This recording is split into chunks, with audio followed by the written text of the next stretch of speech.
Mon vrai premier film qui est sorti en salle, c'est Métis. C'était le premier film de Kassovitz. Oui. J'avais fait avant avec lui un court-métrage qui s'appelait Assassin, qui allait donner plus tard le long-métrage Assassin. Mais mon premier long-métrage qui est sorti en salle, c'était Métis. Voilà. Ensuite, après, j'ai dû faire... je crois que j'ai fait La haine après avec lui. Je pense que c'est ça. Voilà. Mais voilà, on va dire mon premier film sorti, c'est Métis. Et vous vous êtes rencontrés comment avec Mathieu Kassovitz? Avec Mathieu, pour aller vite, lui faisait des courts-métrages. En fait, il avait déjà fait 2 courts-métrages avant de faire ce court-métrage, Assassin. Et on était tous les deux dans une... Moi aussi, je faisais des courts-métrages. J'essayais de faire des courts-métrages comme opérateur. Et on travaillait tous les deux pour la même boîte de production, même si on ne se connaissait pas. Et un jour, dans un laboratoire de films, lui sortait et moi j'allais voir une projection et on s'est croisés, on s'est parlé, il m'a parlé d'un sujet, voilà, j'ai dit bah tiens pourquoi pas, et voilà, c'est venu comme ça.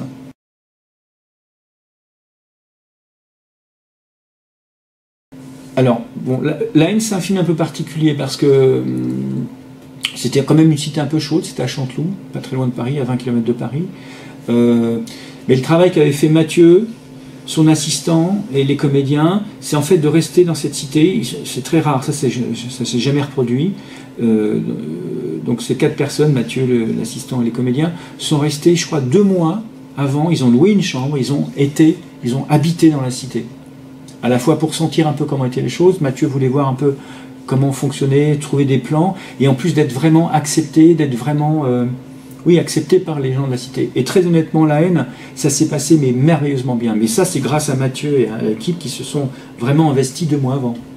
C'est vrai que tourner maintenant, pardon, dans une cité, de débarquer comme ça, ça peut être un peu chaud quoi, maintenant. Ça dépend lesquels, mais ça peut être un peu chaud.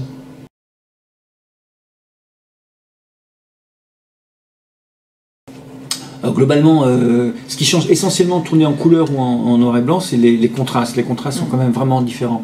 Aussi au niveau du grain, les pellicules noir et blanc sont beaucoup plus granuleuses que les pellicules couleur. Et c'est pour ça d'ailleurs que La haine, j'ai fait une sorte de tour de passe-passe, comme si j'étais un magicien, entre guillemets. En fait, Mathieu voulait pas de grain, il voulait pas un noir et blanc granuleux finalement.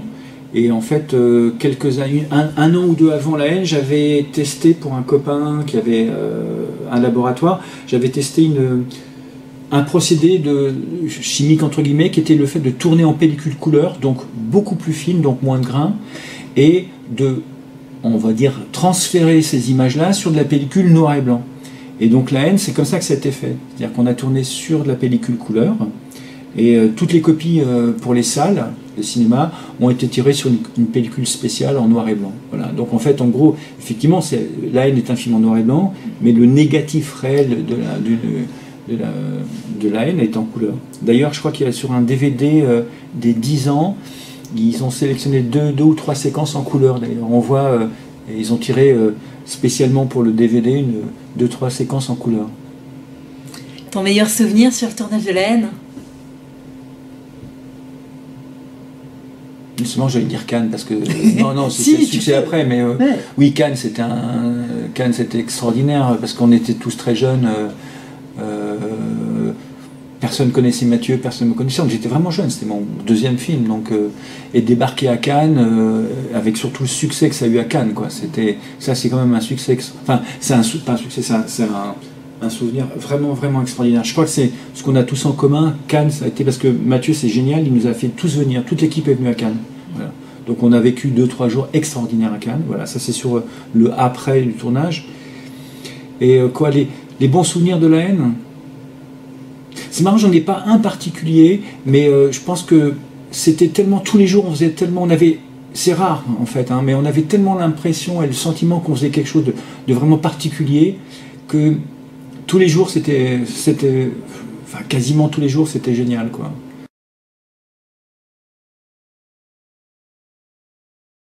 Mais un des souvenirs les plus marquants quand même, c'est cette séquence qu'on a fait dans les toilettes, qui est une séquence au milieu du film quand ils sont à Paris, et avec un minimum de moyens, c'est-à-dire qu'en fait on avait un pied, une caméra, pas de travelling, rien.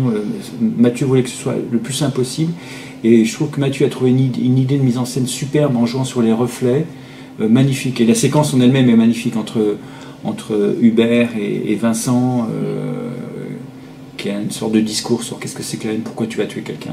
Mais je trouve que toute cette mise en scène avec le reflet, c'est un peu, je trouve bizarrement, même si on a dit que le film était super bien mis en scène, le film est magnifiquement mis en scène, surtout au début avec des mouvements de steadicam, des super mouvements de caméra, même des effets de lumière pas mal en première partie. Mais bizarrement, c'est pour moi un des plans les plus merveilleux parce que justement ultra simple, très intéressant. On bouge la caméra, on joue qu'avec des points, avec le point et avec le miroir. Et je trouve ça magnifique cette séquence. Voilà. C'est peut-être un de mes plus beaux. Enfin, c'est un des grands souvenirs de la haine. Mais globalement, c'était un souvenir merveilleux. Merveilleux.